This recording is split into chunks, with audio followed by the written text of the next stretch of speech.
আমরা এক মহাক্রান্তিকাল অতিক্রম করে যে পরিবেশটি উঠছিল তার মধ্যে দিয়ে কিন্তু এখন সমস্ত সম্ভাবনাগুলো মরে যায়নি, কিন্তু তার মধ্যেও আমরা কিছু কিছু বিষাক্ত কালো মেঘের আনাগোনা দেখতে পাচ্ছি। কথা বলা ছিল যেন পাপ, এবং সত্য কথা বলা ছিল আরো পাপ। যিনি সত্য কথা বলেছেন সেটা যদি ক্ষমতাসীন গোষ্ঠী স্বার্থের বিরুদ্ধে যায় তার কোনো নিস্তার নেই। নানা ধরনের অত্যাচার, নানা খড়গ তার উপর নেমে এসছে।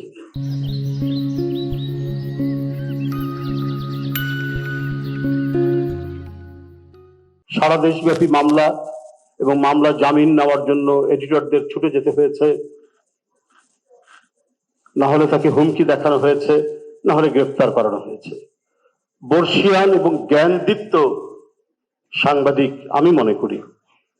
আমরা পাশাপাশি কারাগারের কক্ষে ছিলাম।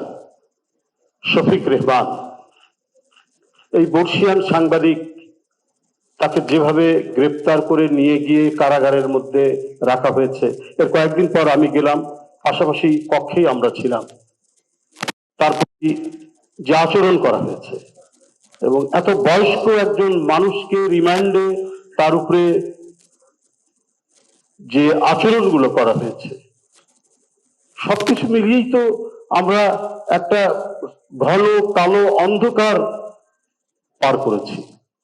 আরো ঘটনা, এই তো এতগুলো ফিরিস্তি দিলে তো অনেক সবাই চলে যাবে, আমি ওটা বলতে চাই না, কিন্তু এই এই যন্ত্রণা, এই নিপীড়ন, এই আতঙ্ক, এই বিভীষিকা আমরা সবাই যারা মানে অল্প উচ্চারণে কথা বলেছি, যারা বেশি উচ্চারণে বা বেশি জোরালো ভাষায় কথা বলেছে, প্রত্যেকেই কম বেশি আক্রান্ত হয়েছে।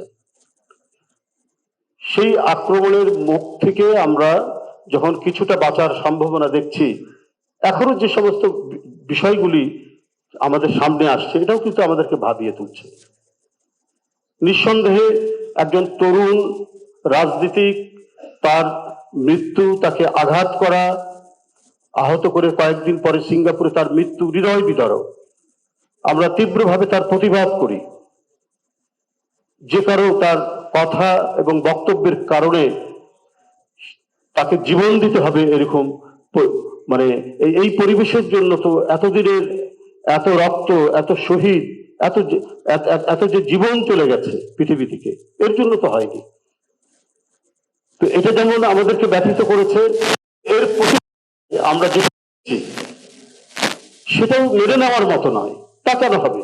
ভিন্ন মত থাকতে পারে, ভিন্ন মতে আমরা আমার মতামত যেটা দেওয়ার দেব, একটি পত্রিকা সেটাও বিভিন্ন মত দিতে পারে, সেখানে নানা বিদগ্ধজন সেখানে লিখবেন, তাদেরও সেখানে ভিন্নতা থাকতে পারে, কিন্তু সবকিছু মিলেই তো একটা গণতান্ত্রিক সমাজ, এবং এই সমাজের জন্যই তো আমাদের এত রক্ত দিতে হয়েছে, আমাদেরকে এত কষ্ট করতে হয়েছে। শফিক রেহমানদের মতো মানুষদেরকেও কারাগারে কাটাতে হয়েছে দিনের পর দিন, মাসের পর মাস। তাহলে তো তার একটা ভালো ফলাফল আমরা এখন ভোগ করতে চাই। কারো বক্তব্য এবং মতামতের জন্য কোনো প্রতিষ্ঠান, সেটা গণমাধ্যম, সেটা সাংস্কৃতিক প্রতিষ্ঠান হোক, তার উপর আক্রমণ হওয়াটা, বিশেষ করে এই ফ্যাসিবাদ উত্তর এই সময়ে, এটা কখনোই কাম্য হতে পারে না। আমরা গণতন্ত্রের বিভিন্ন রকম ফের দেখছি। আমরা যে বৈশিষ্ট্যগুলো জানি, সেখান থেকেও কেন যেন বিশ্বব্যাপীও এক ধরনের বিচ্যুতি আমরা দেখতে পাই। গণতন্ত্র না থাকলেই তো অধিকারহীন, অধিকার হারা হতে হয়। সেটারই চূড়ান্ত পরিণতি আমরা দেখেছি এই সমস্ত অধিকারের আন্দোলনের সোপান বেয়ে আমরা ৭১, তারপরে ৯০ পার হতে হতে আমরা ৫ পেলাম। কেন কথা প্রকাশের স্বাধীনতার উপর এই ধরনের আক্রমণ হবে? আমি ডেইলি স্টারের সম্পাদক, বিশিষ্ট সম্পাদক মাহফুজ আলম ভাইয়ের একটা লেখার মধ্যে পড়েছিলাম, ইদি আমিনের একটা উদ্ধৃতি উনি দিয়েছেন, করেছে যে আপনি মত প্রকাশের স্বাধীনতায় বিশ্বাস করেন? তবে হ্যাঁ আমি বিশ্বাস করি, কিন্তু তার মত প্রকাশের স্বাধীনতার পর কি পরিস্থিতি হবে সেটা আমি বলতে পারি না। তো এখন পরিস্থিতি তো অনেকটা ওই রকমই বিষয়ের দিকে এগোচ্ছে বা গড়িয়ে যাচ্ছে। এখান থেকে আমাদেরকে ফিরে আসতে হবে। সত্যিকার গণতান্ত্রিক সমাজ, প্রকৃত গণতান্ত্রিক সমাজ, প্রত্যেকেরই কথা বলার অধিকার থাকবে, প্রত্যেকে তার মত প্রকাশ করার অধিকার থাকবে, এবং রাজনৈতিক দলগুলো তার মতামত নিয়ে জনগণের কাছে যাবে, জনগণ যাকে বাছাই করবে সে রাষ্ট্র ক্ষমতা গ্রহণ করবে এবং রাষ্ট্র পরিচালনা করবেন একটা নির্দিষ্ট জন্য। আমরা শক্তভাবে এই চর্চা, এই ধারাবাহিকতা যদি আমরা রক্ষা করতে না পারি, আবার আমরা যে তিমিরে ছিলাম সে তিমিরেই আমরা পড়ে থাকবো। যাই হোক, আজকে আপনাদেরকে এখানে আমন্ত্রণ জানানোর উদ্দেশ্য সম্পর্কে আমাদের এই অভ্যর্থনা কমিটির আহ্বায়ক বলেছেন।